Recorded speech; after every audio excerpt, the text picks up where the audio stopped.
Hello, I'm Alex Mansfield, the host of Manny Talks Shooting, and welcome to another episode. This is the shooting podcast where I talk to individuals all across the shooting industry. We'll talk competition, self-defense, concealed carry. If you like this content, check out our YouTube channel, Manny Talks Shooting. And without further ado, let's get to this episode. Welcome back, everybody. Welcome back to another episode of Manny Talks Shooting, the shooting podcast on the internet, for the internet, because of the internet. And I don't know how to do this any other way right now. But anyway, thanks for showing up, and let's talk about the title sponsor of the podcast, Go Fast, Don't Suck. I like this hat. It also covers a receding hairline. It's okay. I'll probably shave my head eventually. But anyway, let's talk about them. They got match banners, match jerseys, dry fire targets, the memes on the internet that are hurtful and true. But go check them out. Go Fast, Don't Suck. GoFastDon'tSuck.net. And I'm already tongue-tied. Tell them Manny sent you. Move on with your day. Without further ado, let's talk to Mr. Ben Berry of Ben Berry Shooting. How you doing, Ben? I'm doing well. How are you? Doing fantastic. Thank you for coming on the podcast. We're going to have a great conversation, and it's going to be a fun one. I think that the listeners will enjoy this. Yeah, no, I appreciate the opportunity. For anyone who's living under a rock, Ben is actually running for Area 6 director, which is, when's the election start? June 15th. June 15th. So we got some time, so this will be out. You'll be able to suck up all the good juices of this conversation, but it's okay. But first, Ben, who are you, and how did you get into shooting? Yeah, my name is Ben Berry.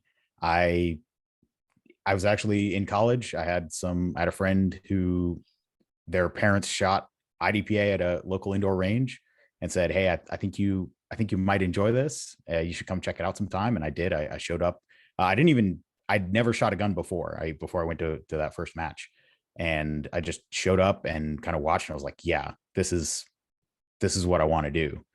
I'd played video games and stuff growing up, but this pretty obviously pretty quickly was way better than that.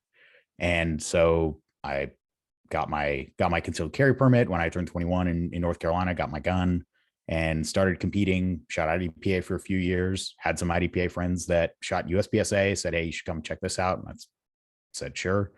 And started shooting some USPSA, shot both for a while until I really got serious about practicing, and basically the decision for the most part was shoot an IDPA match or go to the range and practice. And it got to the point where practice started winning. And so for the last few years, I've not really shot much IDPA. There's an indoor match here in town that I'll hit a few times a year because it's a Thursday night. So it's not a night I could go outdoors and practice, but that's how I ended up in USPSA and shooting as many matches as I do. And then have gotten involved in all kinds of stuff, stage design, did a podcast with another guy for a couple of years called Triangle Tactical. When we hung that up, I've been doing my own podcast for a few years, and now I'm running for Area 6. Mm-hmm. So Triangle you and another guy did that. Wow, that's been a long time ago. Because I remember when I've not been in the sport much longer than 2019, 2020, but I was like, you go back on the internet and you find some of that stuff and you're like, that's some old stuff. And then it was always good stuff. So you said, you never shot before you went to that IDPA match in college. Were you necessarily pro gun or anti-gun or neutral at that point? I was pro gun. I grew up very sort of libertarian household. It was just one of those where I didn't know anyone who owned guns or shot. Shooting didn't run in my family, so I didn't have an uncle or anybody to take me shooting. And so it was actually the match director there at that match, who also teaches shooting classes. After the match, he was like, do you want to learn to shoot? And I was like, that would be excellent. Where do I start? And he was like, okay, I can work with you. And started with him, took a bunch of classes from him, and it's been up from there. Yeah, that's good. Now I bet it started with a bucket of 9mm, right? It's just like, go buy a whole bucket. Oh, dude, no, I was a college student. I was the buy the 100 rounds at Walmart on the way to the match, stop at the ATM, pull out my $20 match fee on the way to the match. I was the least prepared, least efficient match shooter for years. Well, I guess that's better than buying it from the local indoor range, like at the match, because then you're going to pay like twice as much.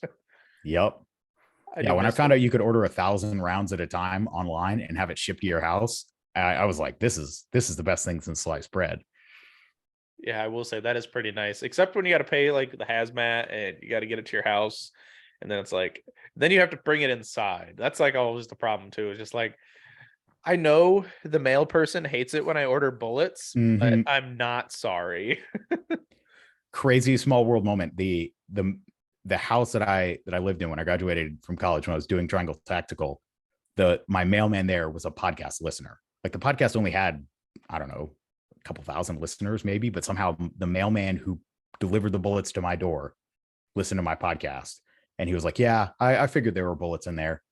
And I was like, wow, what are the odds? Right. That is kind of like small world right there, right?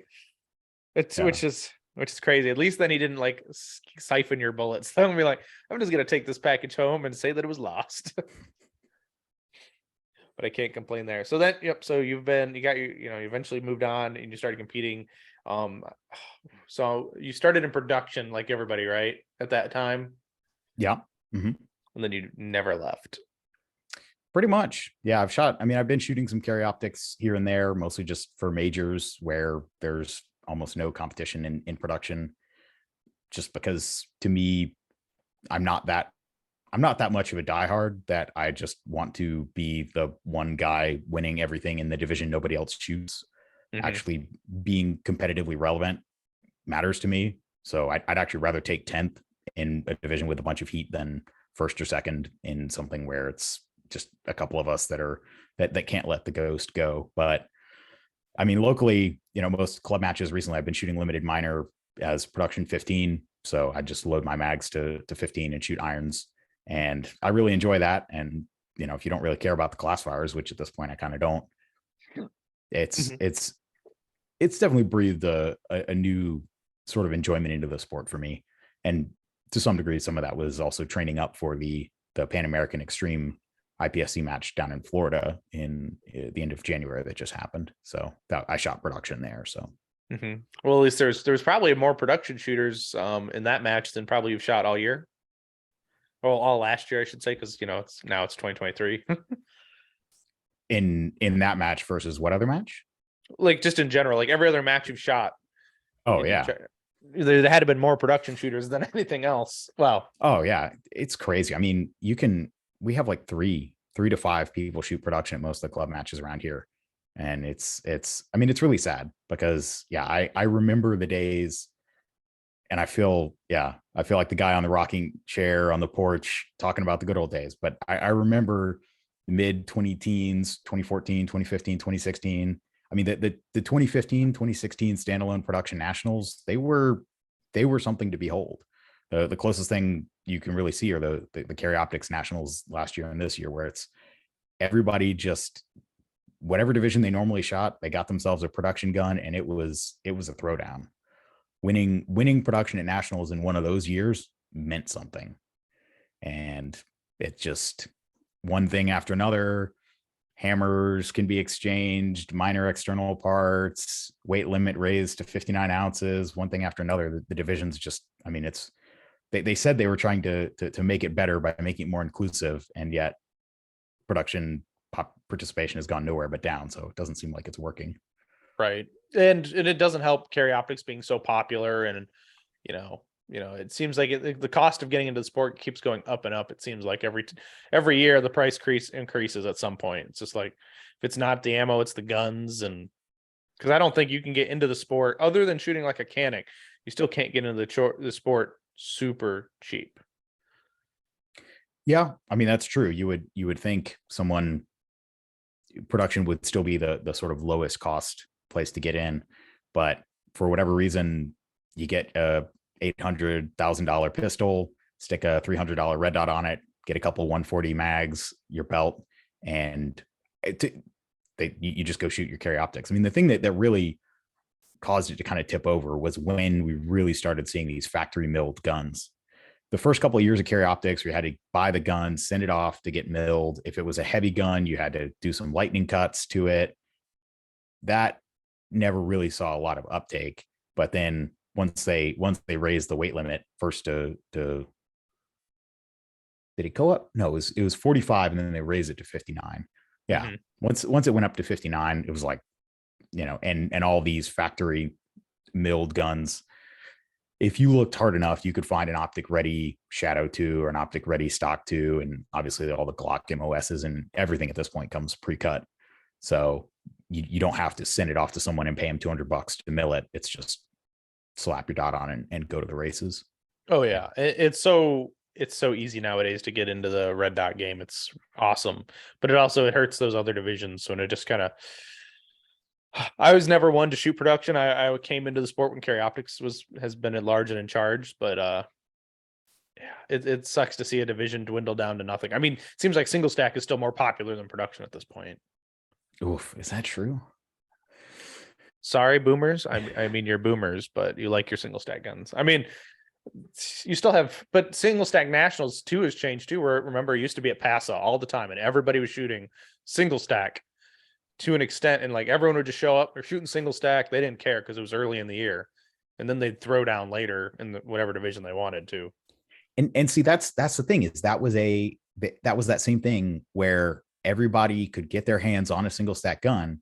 And so it was, in a weird way, it was sort of this really pure nationals where everybody had basically the same gear available to them. And so it was this very heads up, who can run the gun the best. Yeah, we're only shooting 8 rounds between reloads, but everybody has to do it. And so it was this very level playing field. And so I found that kind of competition, even though single stack was never that interesting to me. If I was going to go shoot a nationals, it would be a production nationals. But if I was going to go shoot a second one, yeah, probably would have been single stack, just because it's that even playing field. Everybody's running the same stuff. It's all about the shooting. It's not about the gear, the tinkering, the load, the this or the that. 100%. Yeah, it's all about the train. Being you shooting on your day with whatever similar gear everyone's got.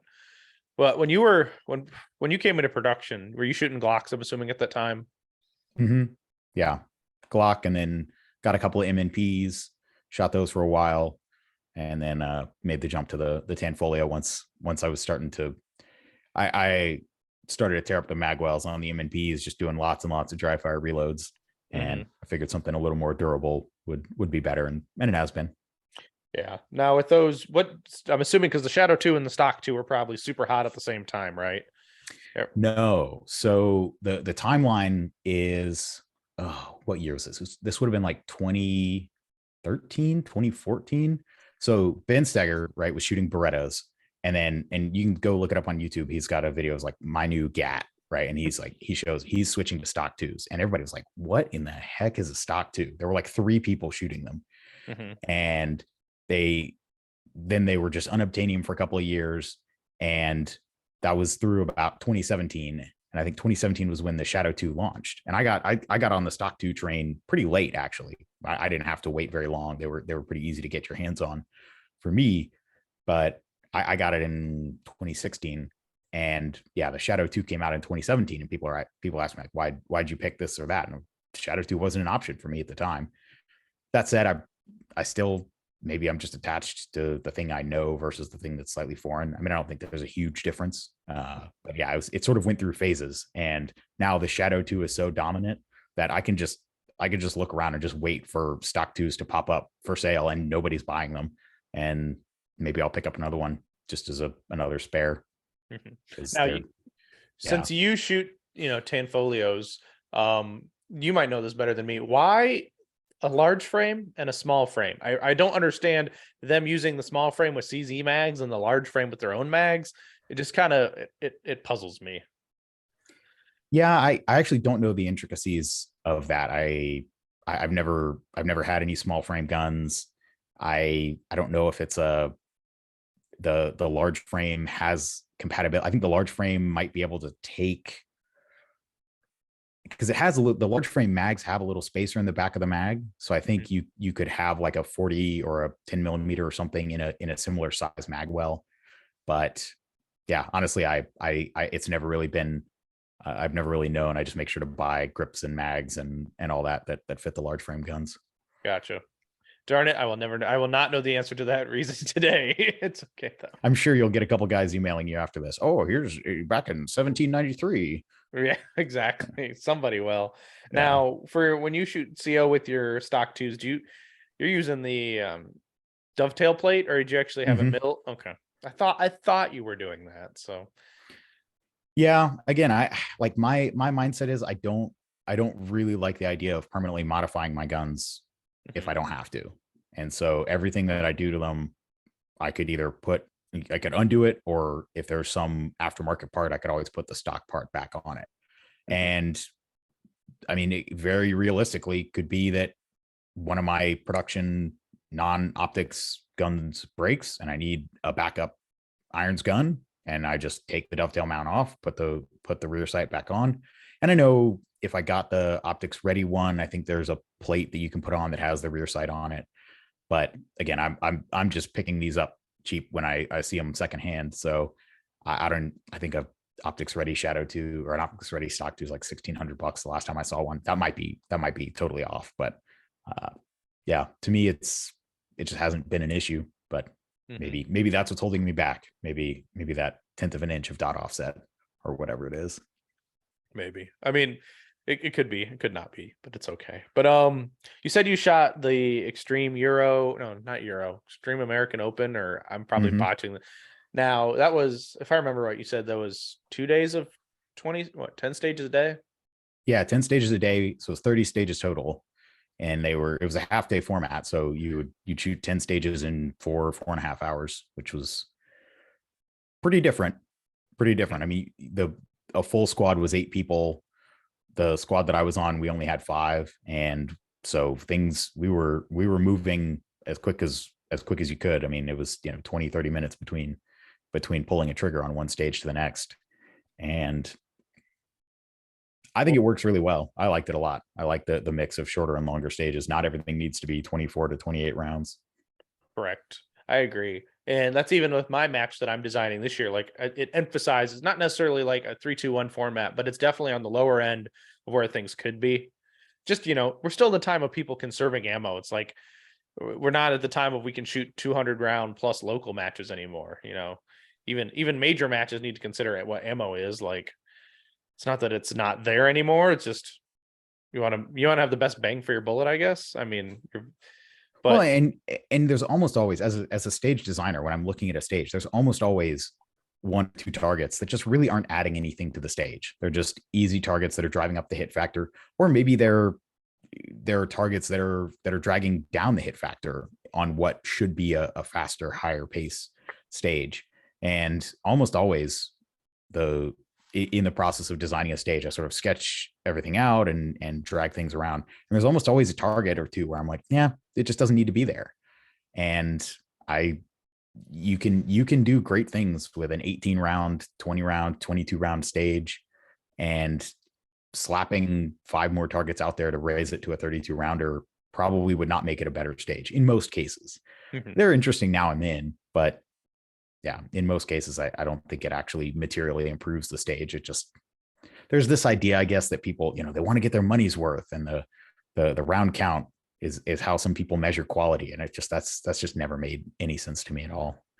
right. Well, and even like the fact is, it's like now since we're recording this 3/1 of 23, so the new rules audit takes effect today, which is nice because short and medium courses don't need to be arbitrarily, oh, stand in this box, or oh, look at, there's 3 boxes to stand in now. They actually can be entertaining, more IPSC feel, like it seems like, because you can go over here, shoot 1 or 2 targets, run over here, shoot whatever, and then run to this next position. You can make a big short course. See, I've never understood that interpretation of the rule, because Mhm. the old definition said a short course can contain no more than 12 rounds and no more than 2 shooting positions. So if I have a 12 round stage under the old definition that required 4 shooting positions, it was a 12 round long course by the literal definition of the rules. It was a long course because it required more than a short could have no more than 2, a medium could have no more than 3. So if it requires 4 positions, it's a 12 round long course. But apparently, I'm told there are matches and range masters that interpreted that differently, and actually, if a stage required more than 3 positions, they added rounds to it. I've had this done to my stages when I've submitted them. I've had rounds added to them so that it was a long course under the old definition because it required more than 3 positions when it was like an 18 round stage. Yeah. Makes no sense to me.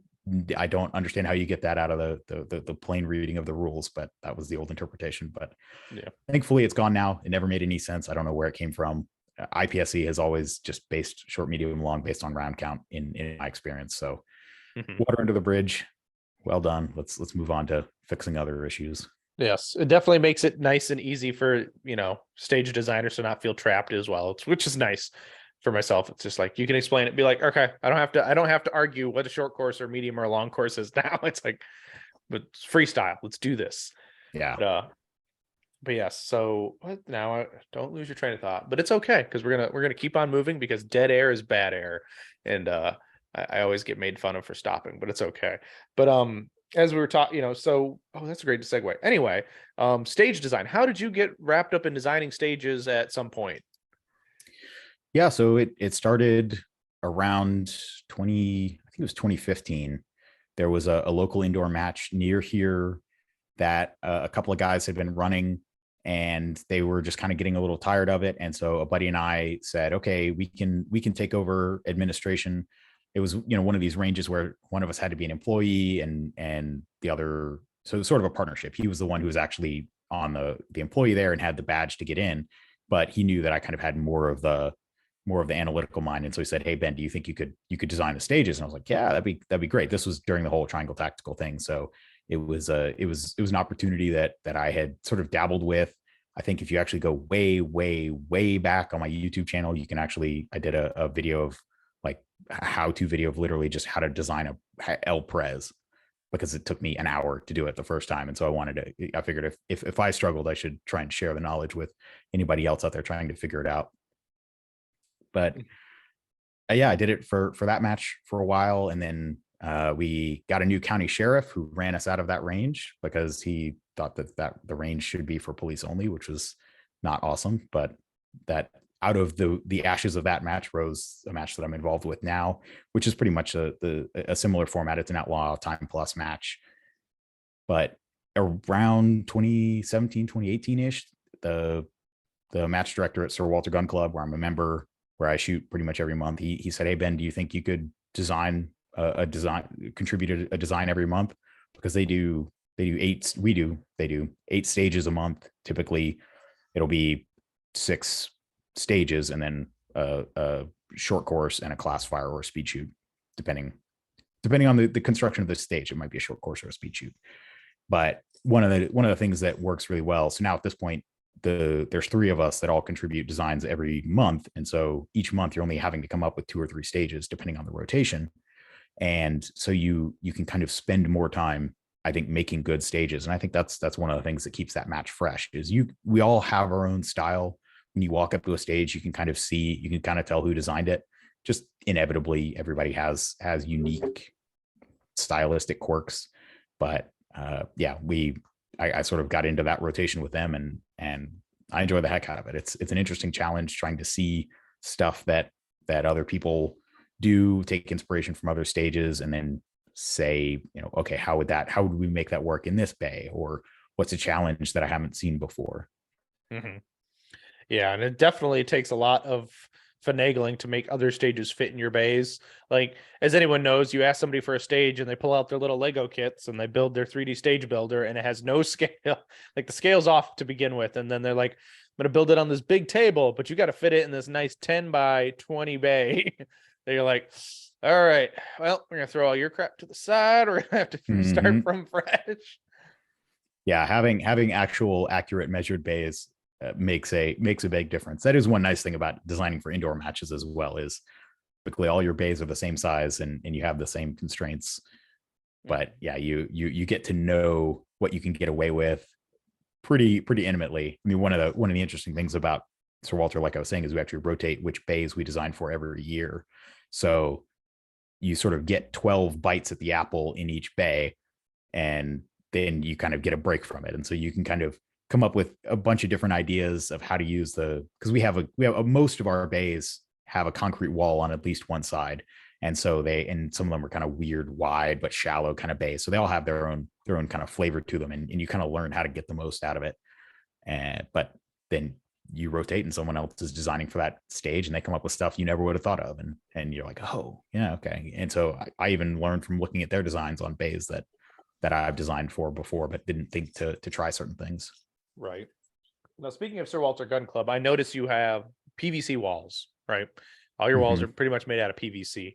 Now, is that your preferred medium, or is that just what they made at one point and they stuck with it instead of using wood walls? Yeah, that's a good question. That definitely predates me. I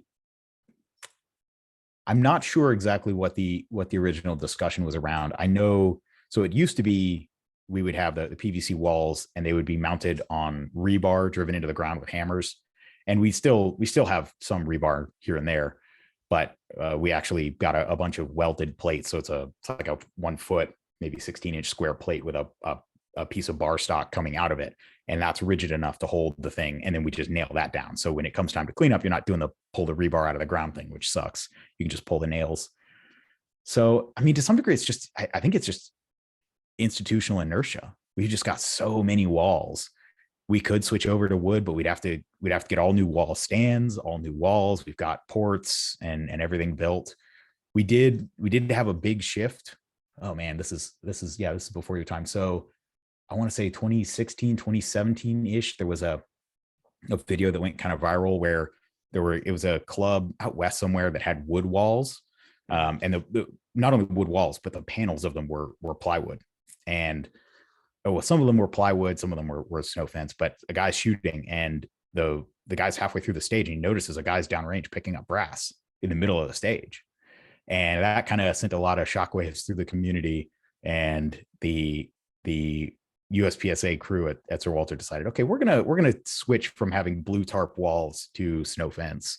And so I think that transition happened over, I don't know, the course of a year, maybe. I wasn't involved with it, but it was something like that. And so about a year after that, it was all snow fence. But that was a pretty easy shift. It was just taking the tarps down and putting up the snow fence. But yeah, I at the indoor match where I run, we have wood walls because people shoot them fairly regularly, and you don't have to, they don't shatter. The PVC, when it catches a bullet and just shatters, it's terrible.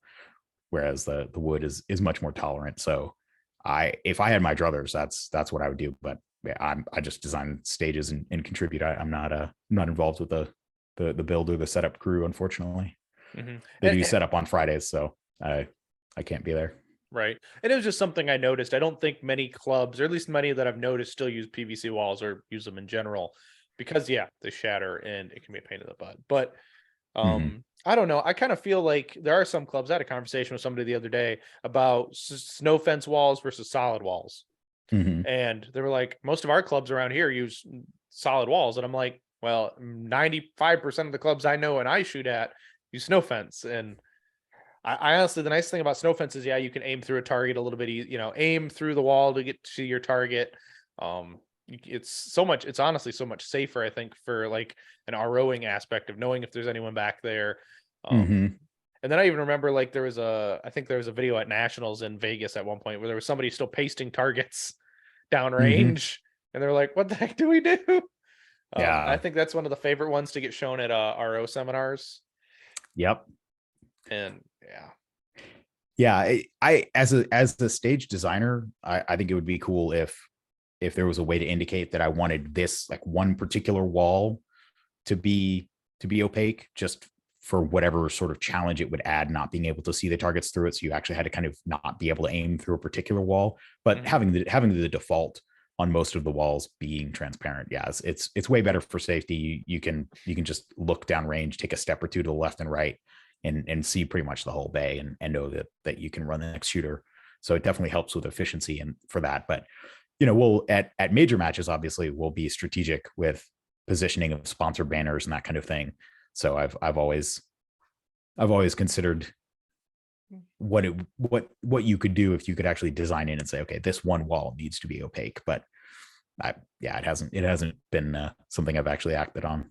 Right. Exactly. And it's probably too, especially since you're not on setup crew, it's kind of very difficult to force that or indicate that to a very good sense. Because then they'd be like, screw that, grab a normal wall. Yeah, we don't. I mean, I don't even think there are any opaque walls in inventory anymore. So We just need to get lots of match sponsor banners, and we just stick them all old leftover ones that are all shot up. yeah. But yeah, what else to have? Oh, I guess I had another question, but I think it'll come up in a little bit. But it's about major matches, so I guess we'll talk about it here. You shoot and staff some major matches every year, correct?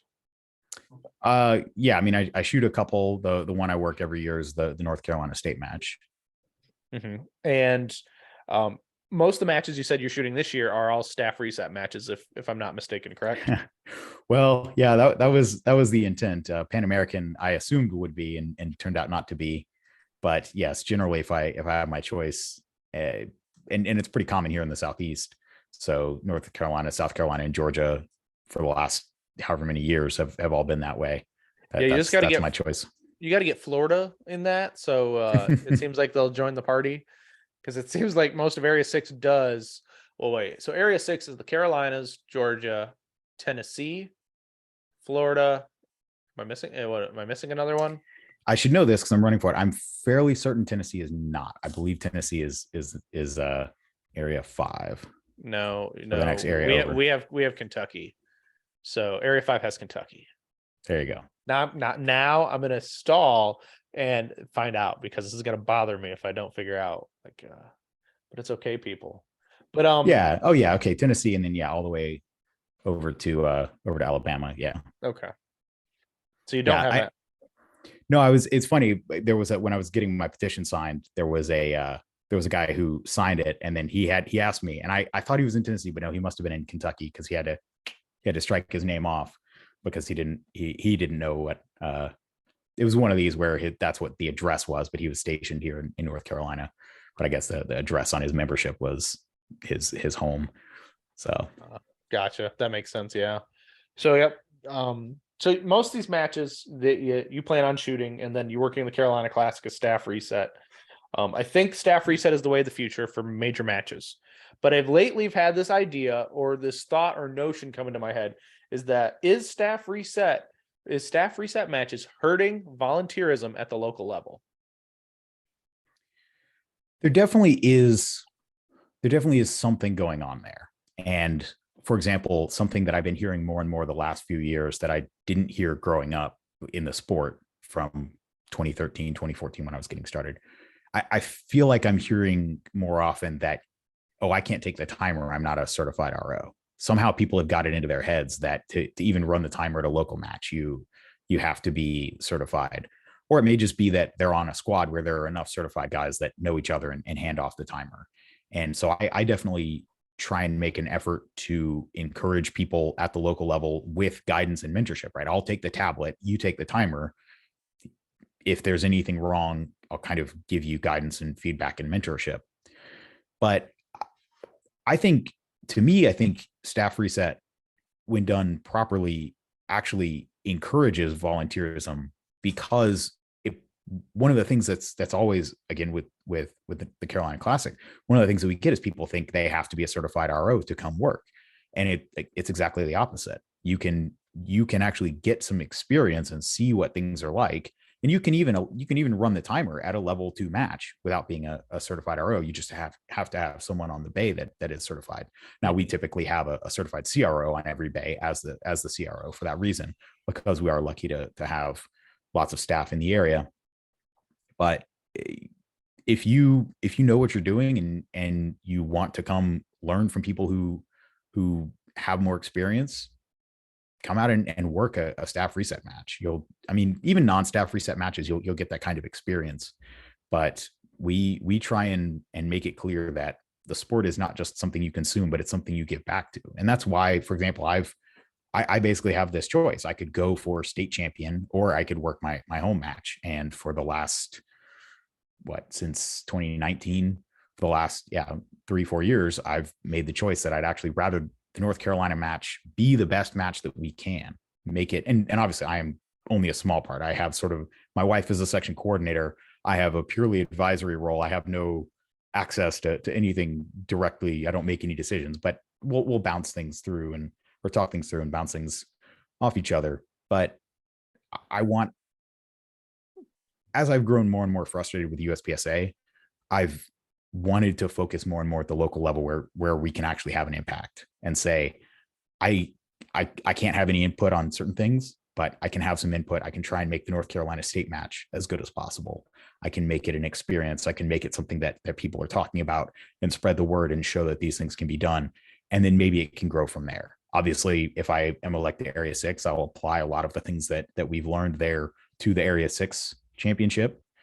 But I think it really is one of those things where I want to make that match as good as possible so that it can be the standard that other matches are measured by. Mm-hmm. And I think it is. And the nice thing is that everyone's like, oh, you got to go to the Carolina Classic. You got to go to Georgia. You got to go to South Carolina because of staff reset. And it's nice to see a lot of people volunteering in that area. I don't know if it's a population density kind of thing where there's so many people who love to shoot. But no, man, people drive. People will come from states away to come work the match because they want to be a part of it and they appreciate what we're doing that's different. We get a lot of folks coming down from Virginia, a lot of folks coming up from South Carolina, because it's we try and work each other's matches where we can. I hear this a lot that, oh, North Carolina special, Area 6 is special. They just have a lot of people. And I just, again, I have no way to prove it, but subjectively, my feeling is that it is much more about taking care of your staff. It's about making them feel valued, not just taking them for granted and assuming that they'll show up. When you do that, then you do have trouble recruiting enough staff to put 3 people on every short course, 4 people on every medium course, and 5 people on every long course. But I mean, nationals, you listen to, I wish I could remember what podcast it was, but there was one where Jake was talking about staffing nationals. And he says he wants 5 or 6 people on every stage there too, because they need to rotate out, because the people that they're able to recruit for nationals need to sit down and take a rest to that level. Whereas if you can recruit people who are younger, more physically capable, and we have a mix of everybody, not everyone's in their 20s running around doing wind sprints to go set up a mini popper, but we have a mix and we put people where their abilities work. We make sure that we have a really a team on some of the bigger stages, especially that are more spread out. But if you have a crew that's more people who are both competitors and ROs, not just the professional ROs who work every match that you go to, then you can have a smaller crew that can still reset a stage efficiently and cycle people through faster than having 6 people or 8 people, all competitors, walking down range trying to figure out which target needs pasting, which steel isn't reset. Oh, who's got the can of paint? Oh, how do you set this mover? Reshoots from movers being set wrong. I mean, there's just the benefits to match flow, match efficiency, reduced reshoots. It offsets any cost. It just, I think it's the way to. Mm-hmm. And I know that there are people out there that say, oh, volunteerism is a part of the sport. And I think that's true at the local level. I think the idea that you should be, if you have been in the sport for more than a year and you've shot more than 6 or 8 club matches, you should be willing to start learning to take the timer at club matches, because the guys who've been doing this for 10 years are kind of sick of it. They want a break, right? I don't mind running the shooter, the timer for 4 or 5 or 6 shooters on a 12-man squad, but I want a break before it's my turn to shoot. Mm-hmm. And so I do see this gap, and I don't know what is causing it, but I do see what you're saying about volunteerism declining. And I don't know if it's the credentialism. I don't know if it's, to some degree, I think it's practice score too. I mean, there used to be a much more word of mouth social network, for lack of a better term, how you found out where matches were and when to show up. You might have a section website that had a calendar on it. I mean, back in the day in 2014, 2015, my co-host on Triangle Tactical, one of the things he did is he just had a WordPress calendar with every match in the state that he knew of. And at the time, before Practice Score, that was one of the main traffic draws to the website. Mm-hmm. But now that you can just go on Practice Score, type in your information, you don't have to see another human being. You pay a Stripe fee. Most of these matches, and Sir Walter has gone to this too, you pay. So there's not a registration process. There's not this idea of, oh, make sure you show up early so that you can get on the squad you want, right? It used to be the earlier you got there, the better pick of squads you got. Now it's the earlier you register, the better pick of squads you get. And there's no incentive to hang around afterwards. There's not this kind of giving back. I do feel like the sport in the 10 years that I've been in it has become less community driven and more transactional. And I show up, I pay my money, I want my scores within 30 minutes, and I want to be on the road by 3:30 or whatever. Mm-hmm. And I do think that is not good for the sport at the local level. if you're getting something out of the match, you need to be asking, how can I help make sure it keeps happening? And there are some people that do that, but there are a lot of people that don't, that just want to pay their money, get their scores, show up 5 minutes before first shots, shoot, and be on the road. Mm-hmm. Welcome, everybody. Thanks for stopping in the awesome episode with Ben Barry in the middle, because we need to talk about the sponsors of the podcast, because it's my obligation to do this, because I said I'd do it. Anyway, like we always say, go fast, don't suck. They're awesome, fantastic. Match jerseys, match banners, dry fire targets, memes. We all know we like them. Go tell them Manny sent you. Don't forget Hunter's HD Gold. He's out there supporting every match out there. So go support Brian. Go see him at a match. Communicate with him. Have fun. Have a good time, because Brian puts a lot of effort into this sport. Don't forget, also run over to dominatedefense.com. Use the code MannyTalks10 for 10% off a Mach 1 speed belt combo, because they're honestly my favorite belt in the business. And I think you will as soon as you buy one and put it on and feel the difference. The ratchet's amazing. The hand sewnness. It's made in Idaho, guys. It's all made in America, so it's awesome. Don't forget, run over to divtechshop.com. Use Manny Talks Shooting for 10% off your whole order on your 3D printed magnet kit. They're awesome. Many different colors. If you're nice enough, he might even do a custom lid. I don't know. You can ask him. But anyway, divtechshop.com. Use the code as well. Don't forget my friends over there, Tony and Jackie, at the Pew Time podcast at Laugh and Load. Awesome podcast, I agree. And they host my shirt, official Manny Talks Shooting t-shirt. So go check them. Get an AFT agent shirt. Go get a Supreme Division open shirt, because only shoot open, guys. I mean, it's like how we live our lives. Duh. But anyway, check them out.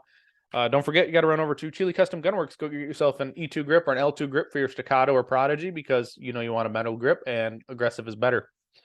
Range Panda, Eric Steiner, Gianni Giordano, fantastic products for your press, for your cases, for your tumbler needs.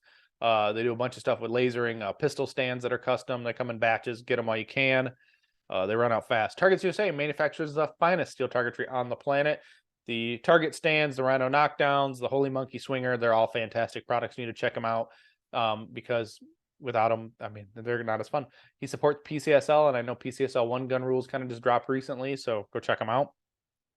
Tim Heron Shooting, guys, timheronshooting.com. Check him out. His schedule is filling up really fucking quick, so go check him out, because you need to get on that schedule. He put me on the competition map, so he'll get you squared away just as well. And also our friends John over at Outdoor Dynamics, they pulled the handle so you don't have to. They're making 9mm in 115, 125, and 147 grain. We got the Librarians, we got the Andersons, and we got the missiles. You've got the 40 cal offerings for your limited guns. You've also got 9 major for your probably your bull guns or your Masterpiece Arms open guns. So go check them out. Awesome products there too. That's the wrap, guys. Let's get back to this awesome conversation with Mr. Ben Barry of Short Course for Area 6. I will say, like, my club is one of those clubs also that does prepay local match fees. And it's nice from a registration standpoint, because they just have to check in, and we're like, yep, you're on whatever squad you signed up on. You don't have to worry about having change, and no one brings exact change to any match. I don't care who you are. Nobody does. Yeah. And in the days when matches were filling up, so February was the first year since, or the first month since COVID started, that Sir Walter filled up. So it seems like things are coming back. I don't know if it's ammo availability or what, but at least in this region, it's been years, literally years, since I've seen a full USPSA club match, but they're starting to come back. And in those days, and again, now once matches are filling up, having people prepay, that way, at least if they flake out, you still got their money. Where before, especially if it was a match that was hard to get into, everybody would sign up if they had a 10% chance they were going to shoot the match. And then they would withdraw 48 hours before the match. Maybe you could fill the slot, maybe you couldn't. So having a cash deposit makes a lot of sense. So I'm not saying we should go back to the old system, but there definitely is something that has been lost there. And I don't know how we get it back, but I'd love to hear people's ideas and have this conversation.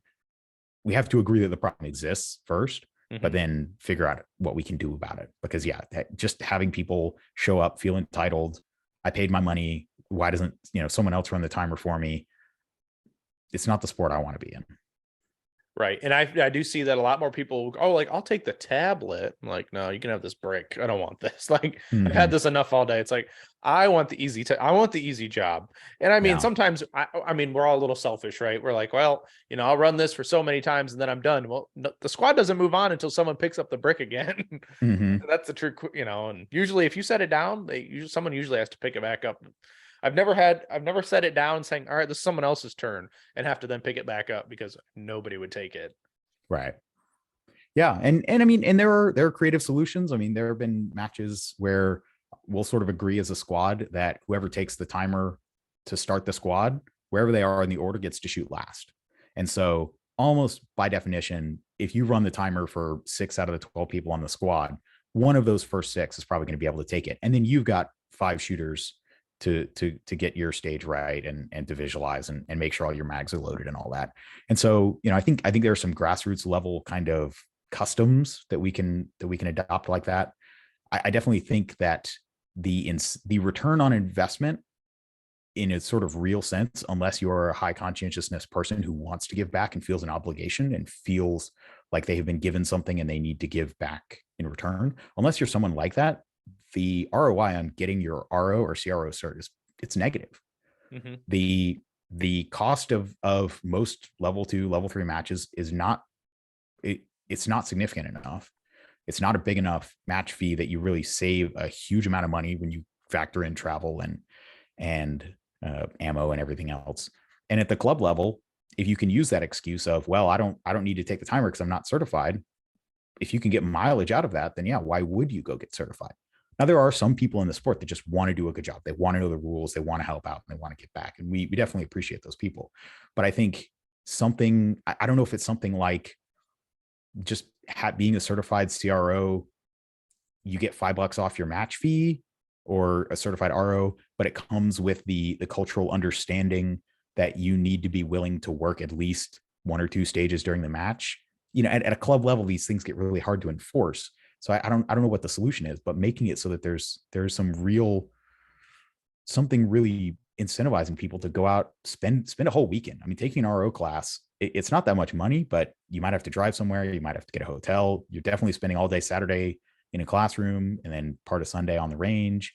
It's a significant time commitment for you just to feel taken advantage of by your fellow shooters. There's definitely a gap there. And again, I don't know what the solution is, but I think we have to agree that we as a culture, not necessarily as a rules based organization. I don't think this is something that's fixed with a change to the rule book, but how do we as a shooting culture, as a sport, get more people in and encourage that level of giving back and not just, I paid my match fee, let me shoot and have my scores. Right, exactly. Yeah, there's got to be some cultural shift in the sport before it can actually be fixed. But I agree with you. But I think we need to move on to the real meat and potatoes of why you're on the podcast. So you can talk about your candidacy for Area 6. I know currently it's yourself and Kyle Stevens running for Area 6. So no runoff election at this point yet. But I mean, there's still a few months away before someone could throw a monkey in the wrench, right? Yeah, I mean, the deadline to get in the magazine was today, and I think you would have had to file your petition a month ago to be eligible for that. So the time is definitely growing short. But I've heard rumors about other people putting their name in. Bruce has personally told me he is not running again. I don't know if he said that publicly or not, but he's told me he's not. So yeah, as far as I know right now, it's me and Kyle. And as for why I'm running, it's what I was saying, where a few years ago, when I was feeling sort of burned out about the sport, feeling like things were going in the wrong direction, and again, I cannot, my role in the North Carolina section is purely advisory. I work a stage, or for example, last year, so in 2021, we had to throw out the chrono because we were running it poorly and we'd made some bad choices about how we set it up. And so I said, okay, I think the place at the match that sort of needs attention is chrono. And so I ran chrono for 2022, and I think it was really well regarded. We did some things differently. We had the lab radar chronos.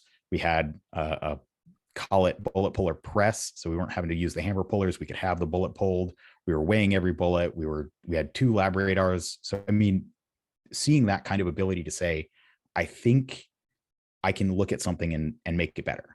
And so incrementally trying to start very locally at the club level, then at the state match level. And then when everything blew up last year with the board joining together to ban people because of mean words on the internet, it was just a breaking moment for me. I was feeling very burned out on the sport. I just thought, even with all this local stuff, it doesn't seem like it's making a difference. Where is this going to go? And when that happened, I just thought, I mean, there's the next level up is area director. So I'm going to put my name in. We'll see who else runs. We'll see how the election turns out. I genuinely, I mean, obviously I have my podcast. I have my social media following people who comment on my posts and stuff. They know who I am, but I have, and the people local to me, the people I've been seeing at matches, but I have no idea how much name recognition I have in Georgia, but we'll see how the election goes. And hopefully, I mean, I'm happy to talk about various topics, various issues. I've got plenty to talk about, but there are a lot of things that I hope I can have a positive influence on in the sport. Mm-hmm. So if you're going to say your biggest idea or something you want to give off to the shooters is how you'd make things better, do you have anything you think of that? Yeah, I think that we need to look at USPSA less as a hobby and more as a sport. A sport can be a hobby, but we need to look at it as a sport. We need to not just look at what is going to maximize participation, right? This idea of, well, let's just keep chipping away at the barriers to entry. Let's add the ability to have this, add the ability to have that, make everything allowed in more and more divisions. It's not working. What we need is a fair set of rules that people who are interested in competing with guns will find a spot in. So, for example, I don't think that we need to be making divisions focused on guns. We need to be making divisions focused on shooters. We want to say, what types of shooters do we want to create a home for? And as I've said on my podcast, I see sort of 3 main tiers. I see the people who want to shoot a relatively stock gun, and you can have a stock irons, stock optics division, but this is something that's not heavily modified. You're running factory magazines in some configuration. You're not chasing flat followers and springs and trying to jam one more round in the magazine and all that. You're just buying the gun, shooting it with the mags it came with. Maybe you put some easier to grab base pads on it, that kind of thing. Very, more like IPSC production than USPSA production. So production optics, production. And then you have sort of a middle tier where you can have it doesn't have to be a factory produced gun, but it's still not an open gun. So that would be limited. And then you have the sort of fully custom, do whatever you want, comps, lights, lasers, optics, mag wells, 147s, or not 147s, 170 millimeter magazines, go nuts. Right. And I think the way I look at it is we want there to be a place for those people. And so when you talk about limited optics being added to the sport, I don't see that it actually opens up an avenue to a type of shooter that, if they chose to, could not find a place in the sport to compete. People who say, oh, I need the sport to accommodate me with the gun I already own, I don't think those people are really our target market. What you want is a sport where people can come in and they can say, oh, I might own this gun that's not super competitive, but I can either sell it or buy something that is, so that, but it doesn't have to be radically expensive. Right? If you want to shoot in the stock category, having a couple of magazines, a holster, mag pouch, I mean, $1,000, $1,200 for a polymer framed something or other, 3 or 4 magazines, a holster, a belt, it's not unreasonable.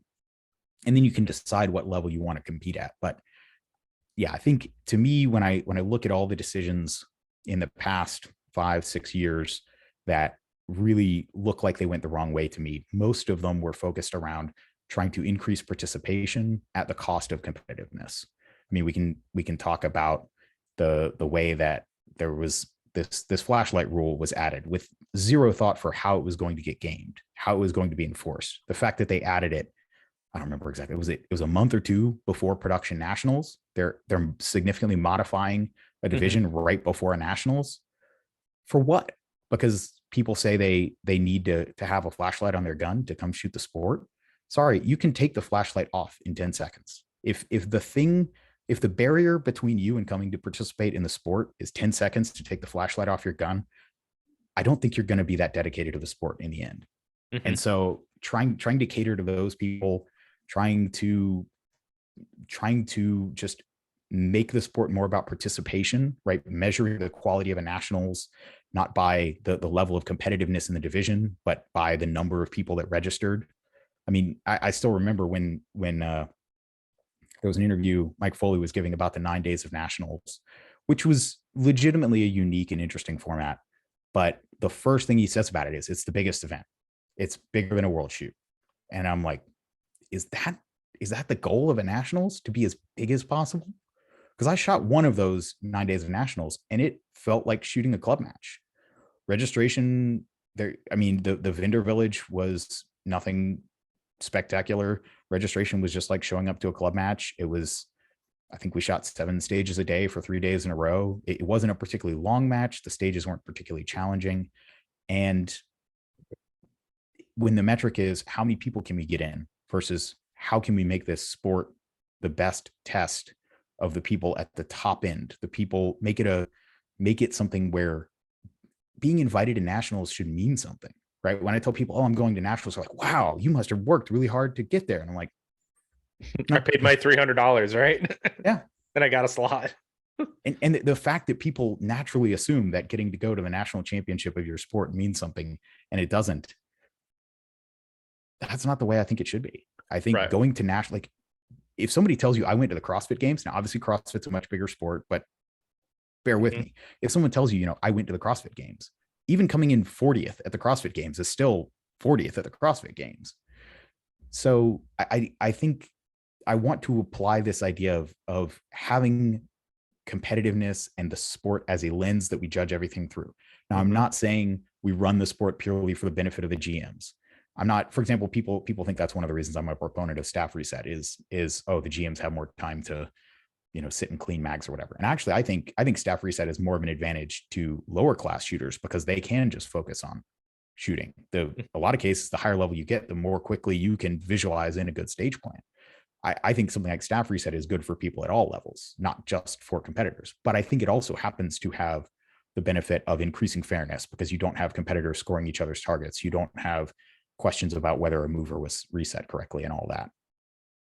And so to me, I think the balance of the decision making needs to be a little bit more around how is this going to affect actual competition. For example, the popper calibration rule, to me, anything, and this is more of a CRO thing, but anything that causes a stage to be frozen until the range master can come over that's death to running an efficient match. So job number one for fixing calibration for me would have been something that didn't require the stage to be frozen and the RO to be called or the RM to be called over. Whether you say, okay, if it's a full diameter hit in the calibration zone, it counts as a hit, or you say if it doesn't fall down, it's an automatic reshoot, whatever it is, keep the stage moving. To me, that's goal number one. But this idea that we're going to fix it by just doing the bad process a second time, I mean, it definitely is better. You're less likely to get screwed by it, but it just this view I don't feel like I see in what little comes out of the board. Now the board minutes have started to be more forthcoming, but from what I see coming out of the board, I don't see this represented at all. And I would like to contribute that voice. I would like to take some of the ideas that that I've tried to put out into the world in the podcast, in the influence I've had on matches, in that sort of thing. I'd like to be able to bring those to a wider audience and hopefully have a positive influence on the sport so that it's still in a good spot when my kids are ready to start shooting it. No, absolutely. And I can agree with that. And it seems like there's got to always be a balance too, right? We think about it, we want the best nationals, not necessarily by, we want it by a test of skill, not necessarily by how many people we can fit in a match. But as we talked earlier, those standalone nationals were awesome because everyone was shooting them. Now, as we look into these matches, everyone wants either it seems like one nationals all in one, or they want every division has to have their own nationals, it seems like, or multiple different pairings. But we know that the board, well, the organization as a whole is losing money. We are in the red somewhere. What is your opinion or your thoughts on, as we talked about these nationals to, test the best shooters, test the shooters and have the best nationals possible. What's the mix or blend we need to have there to, one, be financially responsible with the org's money, yet put on the best product we can? Yeah, I mean, to me, nationals does not have to be a revenue generating enterprise. So if we run such a good nationals that we lose a little bit of money on it every year, I'm okay with that in principle. Now we need to know how much money it is. We need to have correct accounting and actually budget and say going in, we're going to lose $100,000 on this nationals, and we know it. It's not a surprise when everything's tallied up at the end. But I think my current thinking is going back to having either one nationals or I don't know enough about PCC. I mean, to me, if I were shooting a PCC, I would want to shoot 50-yard targets at a PCC nationals. But I also hear from PCC guys that that's not what they want. They want to shoot handgun stages with their PCC. And so if that's true, if that's most of the sport, then throw them in. Have one big nationals. Have it be a little miniature world shoot every year where you just got everybody pick your division, shoot heads up. I agree. It is interesting when we can have those standalone nationals and get that kind of all the best shooting heads up in a single division. There is something there that I would love to capture in a national strategy, but I just don't see a way to incorporate that aspect of it with everything else that I think needs to be done, which is having the best staff, having the best facilities, having the best production value of the match, so that when you're there, you actually feel like it's the best match you've shot all year. I mean, honestly, how many people feel like the best match they shoot all year is nationals? And the fact that that's not, yeah, like the fact that that's not true is a shame.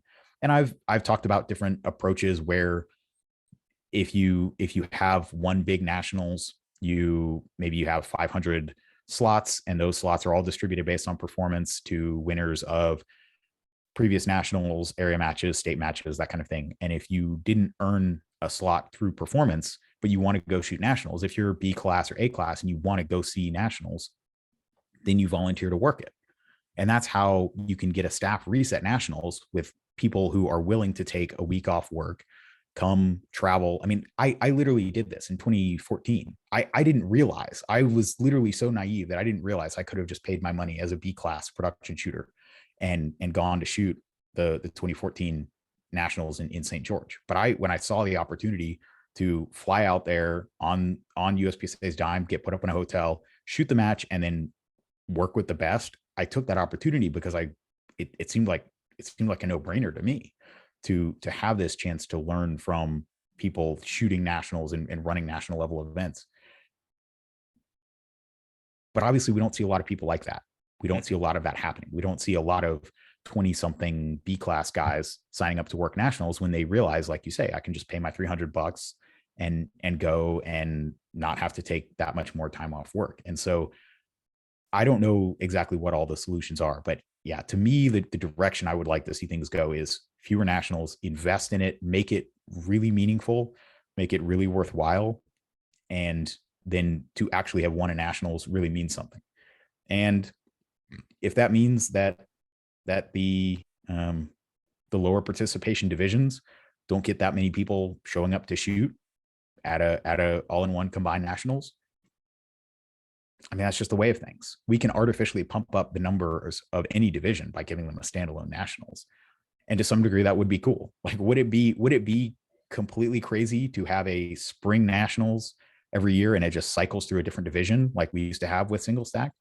Okay, this year it's going to be a revolver. If you want to go shoot the revolver nationals, it's going to be standalone this year, and it's going to be everybody and their mom that can buy whatever the 8-shot Smith and Wesson thing is. Mm-hmm. I mean, I think that would be cool. I think if I were a revolver shooter, I don't know that I would want everybody coming in and raining on my parade, but I don't know. I mean, to me, I want to shoot where the heat is at. I want to compete where I'm being tested and I'm up against the best. And so anytime that I get more people in the division that I'm shooting, that great. So to me, having one big nationals where it actually means something to go, it means something to be there, and it is the best match you shoot all year, and it's the match that every area and state match aspires to match, because at the end of the day, every area match is still being run by volunteers. But a USPSA nationals, there are full-time people who can dedicate their attention to it. It should be the best. But when you divide that attention among 4, 5, 6 nationals, and you take into account multi-gun and steel challenge and that sort of thing. Now, steel challenge will always have its own nationals. That's sort of a separate thing. But it's really having the multiple handgun nationals, or the multiple handgun and PCC nationals, dividing that attention that I think is an issue. And I could agree that, well, especially when you got to spend X amount of dollars on nationals, or you've got to go to different venues. We've got different contracts for different places, so you've got to obligate those and fulfill those. But are those locations the best locations? Maybe not. We'll see with Cardinal Center, the Cardinal Shooting Center this year. We'll see how that takes out. I personally am very excited to see how that facility does. I have friends who run those matches there, so it's good to see something.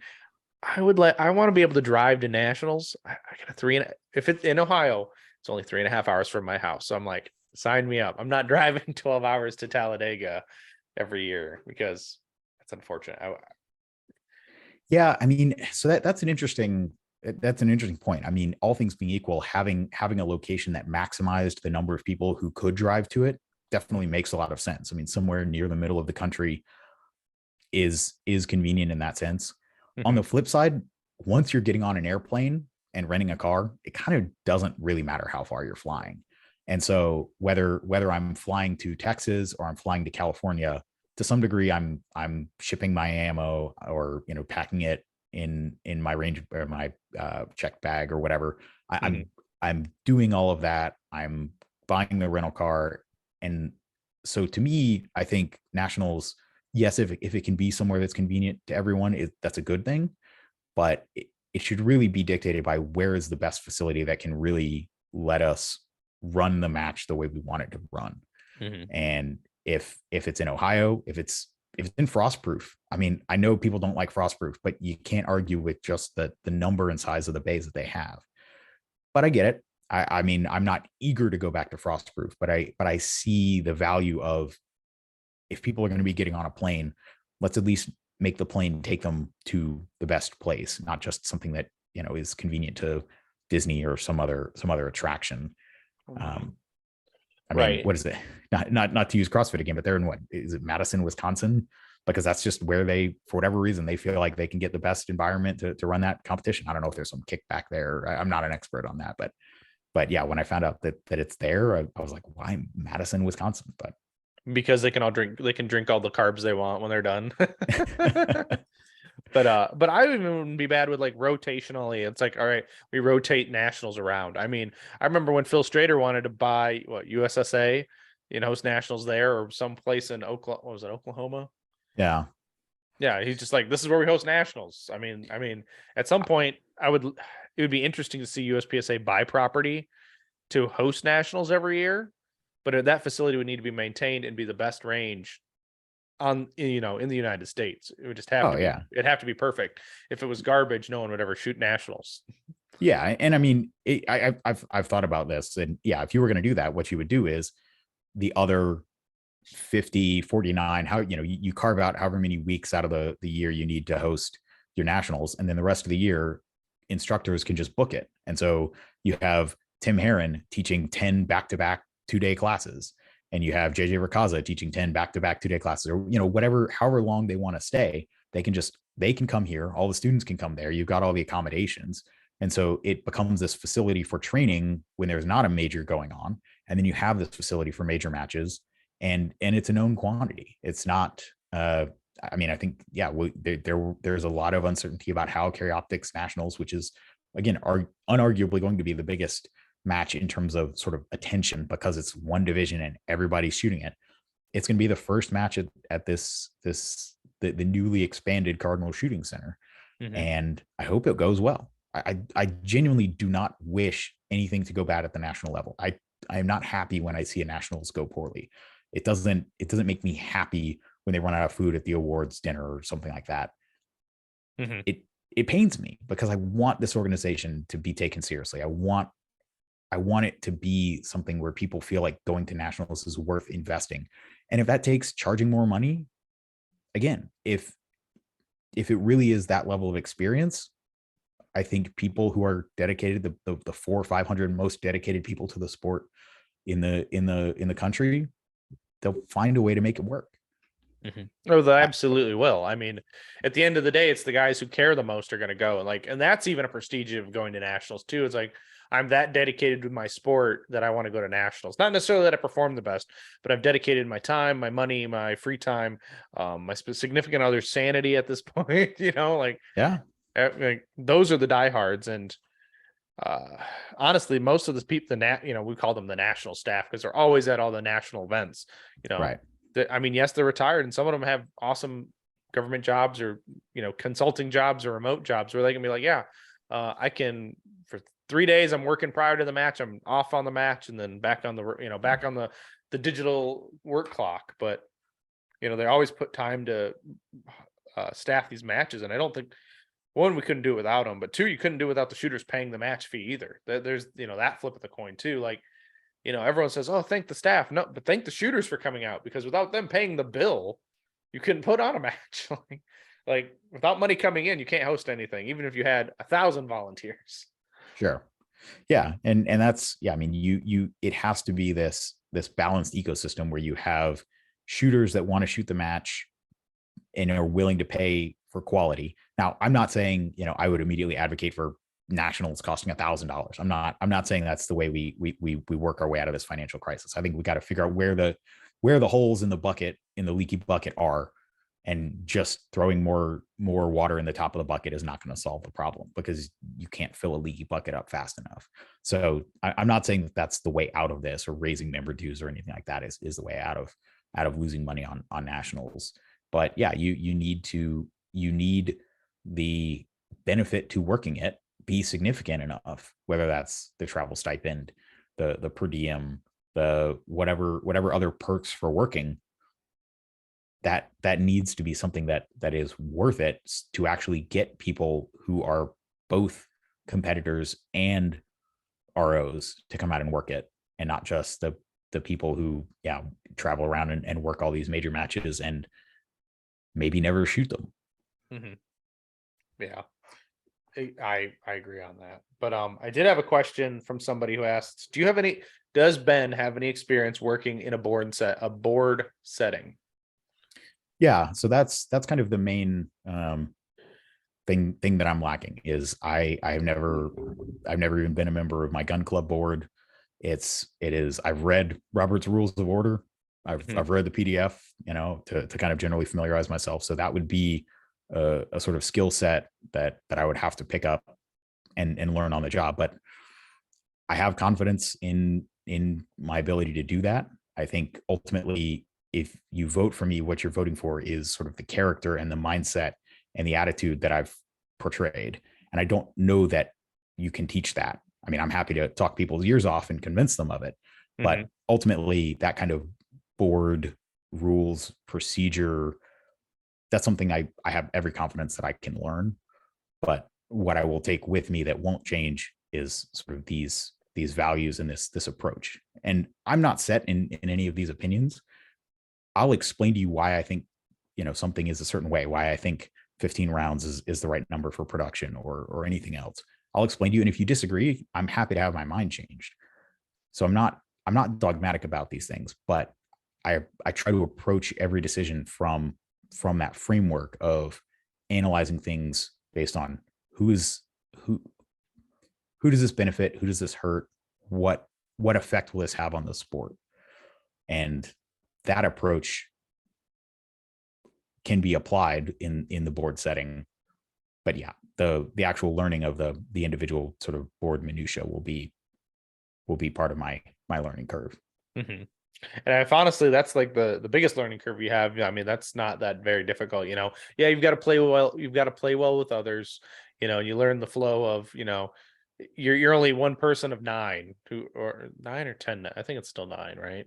9 voting members, and then Jake and Troy are, well, there's director NROI, director of marketing and events, director of IT. We don't have a director of finance anymore. We have the managing director. So those 4 non-voting directors, but yeah, it's the 8 area directors and the president that vote. Still get a vote. So I mean, you still get to have to play well with others and be able to tag team and whatnot. But other than like we talked about with having fewer nationals, better nationals, what are some of your thoughts on fixing the financials other than nationals? I mean, I couldn't tell you. We don't know. There's so little that has been revealed about what is actually going on. I can tell you that I can balance a checkbook. We run our household on a monthly zero-based budget. We put money into retirement and savings every month. So, I know how to be fiscally responsible in my personal life, but part of that is tracking expenses accurately, having all of these controls in place where you actually know where the money's going. And so at this point, is the money going to, what is it about a nationals that's losing that much money? Is it the check that we're writing to the range, is we're paying them too much? Or is it we're losing our shirt on bottled water at Costco? I have no idea, but we got to figure that out. And I think following the process to get to those answers is more important, because yeah, right now I don't know. I mean, I can tell you from what I know of the Area 6 finances, why that match lost money. It paid taxes when it didn't need to, but we don't even have that level of accounting for nationals that Area 6 put out. And Area 6 only put out a like 15-line spreadsheet. Mm-hmm. Well, and even this, my listeners probably think I'm weird. I watch shows like Restaurant Impossible or like Bar Rescue. Um, do you think that I would hate to say this, but do you think that the organization doesn't even know the basics of, like their quote unquote food cost, labor costs, overhead bill? Like, do you think it's even that of a level we don't even have like a budgeting standpoint at this point for matches, so we just spend what we spend and then we figure out where we're at the end? I mean, that's what it looks like. Is there's a card that everything gets charged to, and then when it's all said and done, oh wow, okay, we were $100,000 over budget on this nationals. But I don't even think there's that level of control, because I mean, you could imagine, hey, here's we're gonna create an account or a virtual card or something, and we're gonna track all the expenses for this one nationals against this one card. But part of the way that having at any given time, there's a nationals that's about to happen, one that's a few months from happening, and one that's like 6 months away from happening. And money is going out the door for all 3 of those at all times, plus the World Speed Shooting Championship and everything else. So money is going out all the time. And unless in some kind of accounting software, each transaction is being tagged with exactly the nationals that it's going towards, which maybe that's being done. If so, great. That's a good first step to being able to figure out how much we're spending on each one. But unless there's that level of financial control, you can't even see where you've been, much less where you're going. And so, yeah, I to be totally honest, what from, people like, man, like it's going to be a mess that you're stepping into, that? And it's like, I just, I don't know. Maybe I'm too stupid to walk away, but I feel like somebody has to step up. And honestly, that was the thing, is I expected more people to put their name in. I figured it was going to be a 3 or 4 person runoff, and there would be more people interested in trying their hand at turning things around. But I'm willing to give it a shot. Again, I know how to run a household budget, and I'm willing to learn everything else. And I think that's what we need is the people, this idea that this needs to be fixed. I think at some level, what I don't see from the board is any tangible seriousness about fixing these issues, not in public, at least. I mean, the rumors are swirling. The board had their in-person meeting, said they talked about the financials for an hour and 45 minutes. It was 4 bullet points in the minutes. We have had no details of what's going on. They just had another board meeting and they voted to waive confidentiality so they could rush out the news that limited optics has been added and they're adding distinguished senior as a category for people 70 and over. Mm-hmm. If you were working for a business, if the CEO of your business were running to you with news about that level, meanwhile you seriously thought that the business was losing $1 million a year, it feels wildly inappropriate. This is something that needs to be addressed, and instead we're talking about distinguished senior. I mean, whatever. I don't care about distinguished senior, but it's the fact that this is what the board seems to be interested in. It just seems like they don't care. It seems like they feel like things will just sort itself out. They can blame somebody else. They'll be gone by the time everything comes unraveled. I don't know. But I look at this as I want this sport to be around for my kids. I want it to be around for people buying their first gun today. I want it to be around for people, whether they're SWAT, military, whatever, people that need to have these firearm skills and need a place to go and trust that they can learn from people that have demonstrated a track record in the best objective form of showing skill with a gun. I mean, aside, even someone, I was on such and such team for how many years. What were you doing on that team? But if you can post GM level scores at a match, okay, like you can at least shoot. There are all of these things that USPSA and practical shooting should be doing for our society. And if we just sort of fiddle while the finances burn and everything, and we can do less and less every year, and we have to raise fees and people stop taking the sport seriously, it's not good. Mm-hmm. Things need to get better.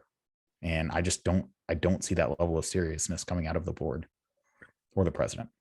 Right. When I agree with you, everything needs to get better. We need to figure out what the bottom line is on these, these issues. That's how we find out how to fix things, right? Like if it's something that we're missing easily and it's like, oh, well, we can easily change this and save, X amount of dollars. I mean, I'm not a big fan of getting rid of the magazine per se, because I actually do like getting a hard copy of that. But I mean, yes, it's a big expense to put on the magazine. At what, you get 6 a year, but there's got to be ways to find the low hanging fruit, like just in shooting, right? Just like when you learn to shoot, like you find the low hanging fruit and you fix it, and then that's how you get to that next level by tackling that. So even if that financially, or even in the how the org runs in general, would be nice. But Ben, do you have any final things you want to say about Area 6, or you're running to you want to make sure the listeners really understand or reiterate too? Yeah, I mean, I'll just say, so like I said, I've been doing a solo podcast. It's on all podcast platforms. It's called Short Course. I would say look at the timestamps. I think it was episode 70 something that was sort of the most recent ones. When it was the one that started with, I think it was called banning members. That was the one that I posted when they'd announced. So those are sort of the more recent ones, but dig back into the archive. Hear my thoughts on things, hear my approach to things before I ever was running, before I was, to see this is not a persona. This is not me saying what I think will get me elected. This is actually what I believe. So if you want to hear more from me, though, that's out there. My goal with each episode is to put out an episode every week that's 25 minutes in length. So I try and keep it pretty concise. It's just me talking into a mic. So I try and keep it pretty tight and edited and well planned.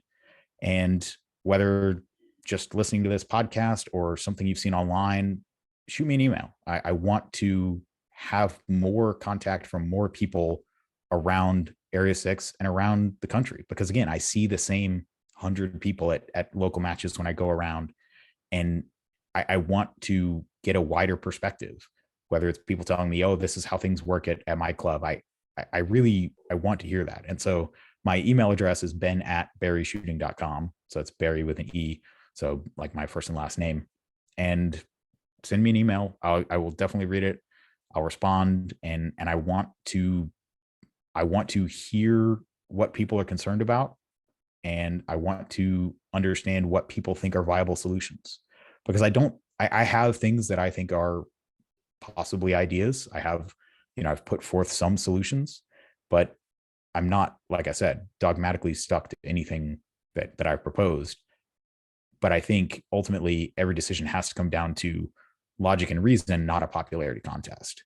If 51% of people vote for something, but it's actually a bad idea, we shouldn't do it just because it gets 51% of the vote.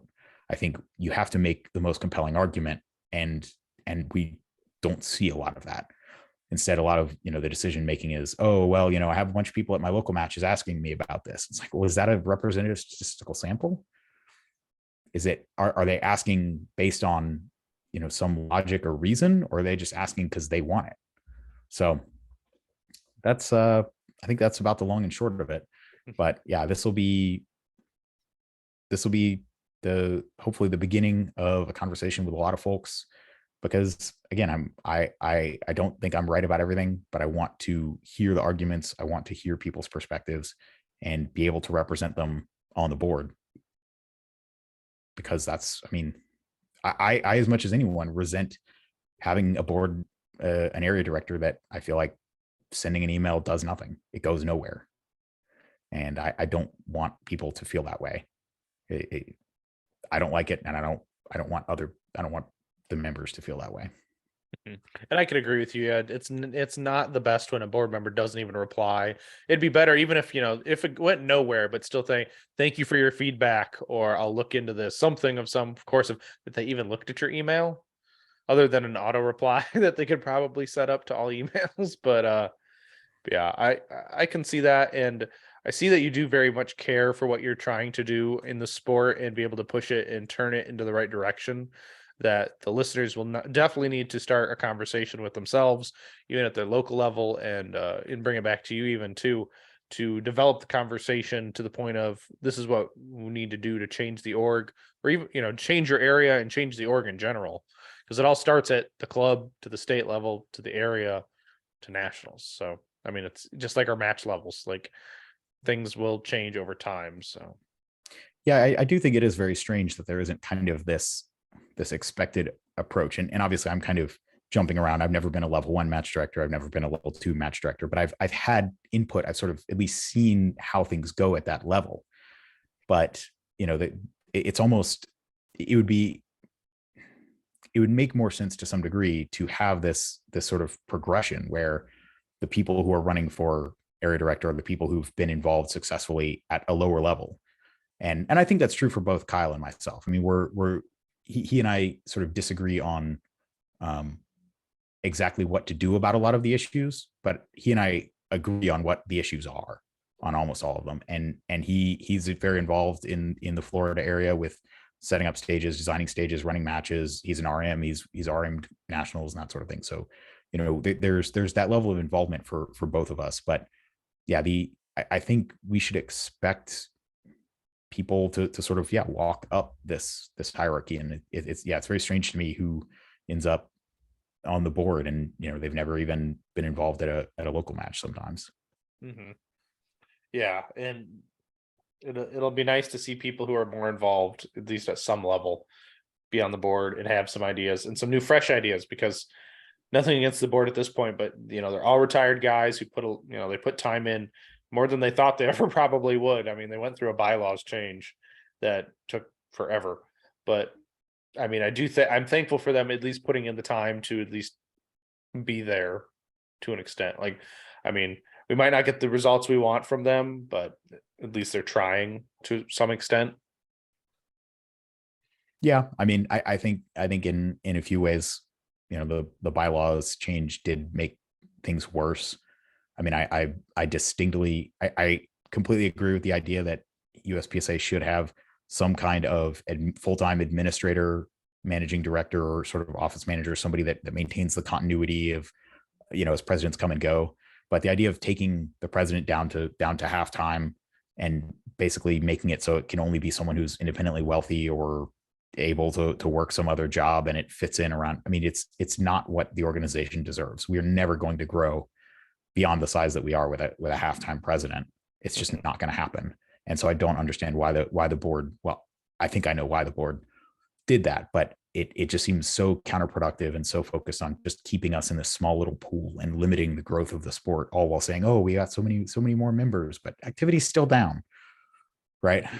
Membership's at an all-time high, but all-time high of activity was still 2019. So what's there's a lot there, but yeah, I think the board has done some good things. They've also done a lot of damage. And as I tell people, I don't expect to be elected and fix everything overnight. This problem took years to make, and I've been here for 10 of them, and I fully expect it'll take years to solve.